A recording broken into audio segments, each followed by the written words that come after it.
Interested to interesting, bored to boring. დღევანდელ ვიდეოში პასუხს გავცემთ ზედსართავის სახელის რომელი ფორმა უნდა გამოვიყენოთ, რომ სწორად გამოვთქვათ ჩვენი აზრი. შეგახსენებთ, რომ აპრილის თვეში ვიდეოები იდება კვირაში მხოლოდ ერთ დღეს, ორ შაბათობით. შესაბამისად, თუ ჯერ კიდევ არ გამოგიწერიათ ჩემი არხი, მოიწერეთ ეს ვიდეო და დავიწყოთ. ზოგადად, ზედსართავის სახელი არის სიტყვა, რომელიც დაერთვის არსებით სახელს და განსაზღვრავს თუ როგორია ეს სახელი. მაგალითად, ლამაზი გოგონა, საინტერესო წიგნი, შავი მანქანა და ასე შემდეგ. თუმცა არის უფრო რთული ზედსართავის სახელებიც, მათ ქვიათ შედგენილი ზედსართავის სახელები და ეს სახელებია, რომლებიც კონკრეტული ძირისაგან იწარმოება. მაგალითად, interesting, საინტერესო, interested, დაინტერესებული, ესენი მომდინარეობენ საერთო ძირისგან სიტყვა interest-ისგან. Interest არის ინტერესი. დღეს უნდა გავარკვიოთ, რა შემთხვევაში ვიყენებ id დაბოლოებიან ზედსართავ სახელს და რა შემთხვევაში მჭირდება ing დაბოლოებით. მოდი ისევ გავაგრძელოთ interested და interesting-ზე საუბარი. როგორც ხედავთ, interested არის დაინტერესებული, interesting არის საინტერესო. ავიღოთ კიდევ ერთი ზედსართავი სახელი bored და boring.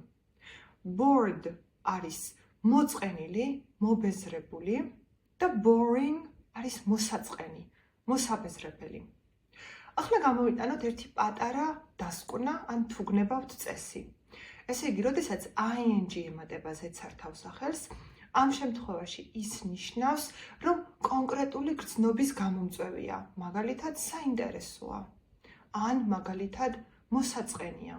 მაგრამ თუ მინდა ვთქვა მე როგორ გრძნობ თავს, ანუ კონკრეტულმა რაღაცამ კონკრეტული გრძნობა გამოიწვია და ამ გრძნობის აღწერა მინდა, ამ შემთხვევაში id ბოლოსართიანი ზედსართავი სახელები გვჭირდება.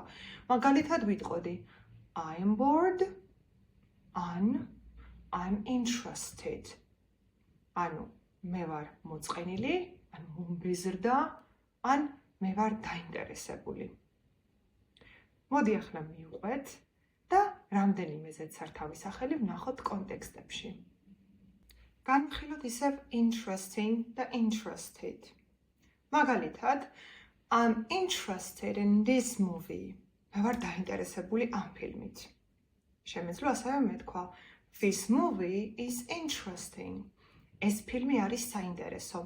დავაკვირდეთ კიდევ ერთხელ, რომ interested დაინტერესებული, ანუ ჩემში ეს გრძნობა გამოიწვია და ჩემს გრძნობას აღწერ, I'm interested. აქვე დავაკვირდეთ, რომ რითიც ვარ დაინტერესებული, ამას უნდა მოყვეს in, ანუ I'm interested in. და interesting. This movie is interesting. ამ შემთხვევაში იქნებოდა ეს ფილმი არის საინტერესო და ანუ ფილმს აღწერ. Interesting. გადავიდეთ მეორე სიტყვაზე, bored და boring. Bored არის მოწყენილი, მობეზრებული. ანუ ვიტყოდი I'm bored with this class. I'm bored with this class. ანუ მომბეზრდა ეს გაკვეთილი, მობეზრებული მაქვს ეს გაკვეთილი. ან შემეძლო მეთქვა This class is boring. ეს კლასი არის მოსაწყენი, ან ეს გაკვეთილი არის მოსაწყენი. როგორც ხედავთ, bored, მობეზრებული, ჩემში რა გრძნობაც გამოიწვია, boring, როგორი. ანუ თვისება აღწერე ing დაბოლოებით. Surprised, surprising. Surprised, გაოცებული. Surprising, გასაოცარი. მაგალითად ვიტყოდი I'm surprised with his words. მე ვარ გაოცებული მისი სიტყვების გამო. და ასევე შემეძლო მეთქვა His words are surprising. His words are surprising. მისი სიტყვები გამაოცებელია. Surprised, გაოცებული და მოყვება with, რითიც ვარ გაოცებული, ან რამაც გამოიწვია გაოცება.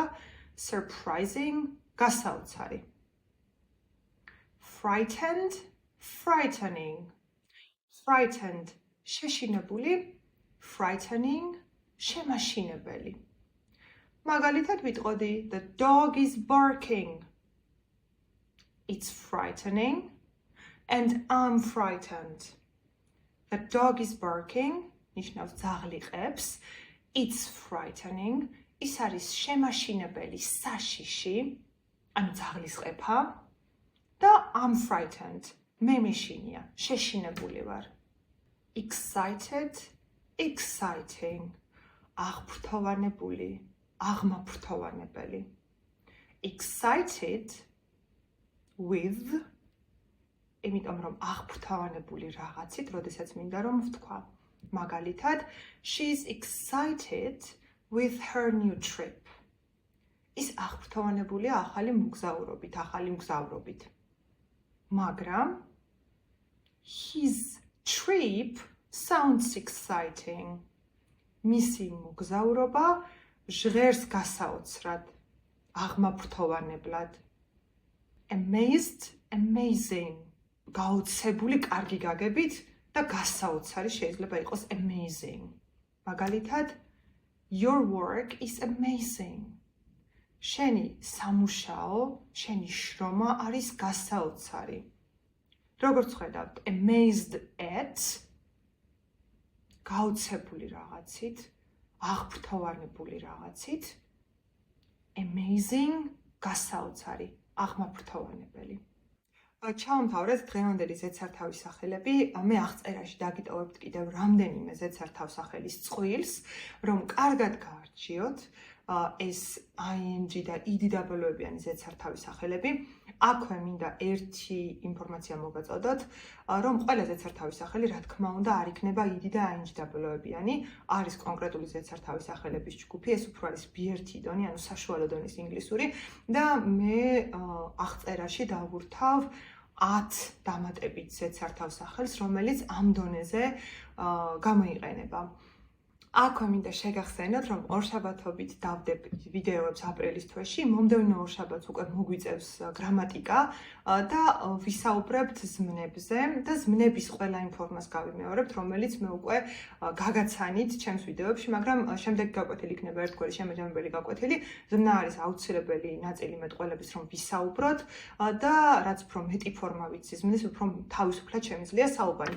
აქვე შეგახსენებთ, რომ სიურპრიზს გიმზადებთ მაისიდან, ამიტომაც აუცილებლად დარჩით არხზე და ასე ვთქვათ, მიადევნეთ თვალის სიახლეებს, იმიტომ რომ დავაანონსებ რამდენიმე კვირაში ახალ სიურპრიზებს და არ გამოგრჩეთ. ახლა კი დაგემშვიდობებით, შეგხვდებით მომდევნო ორშაბათს.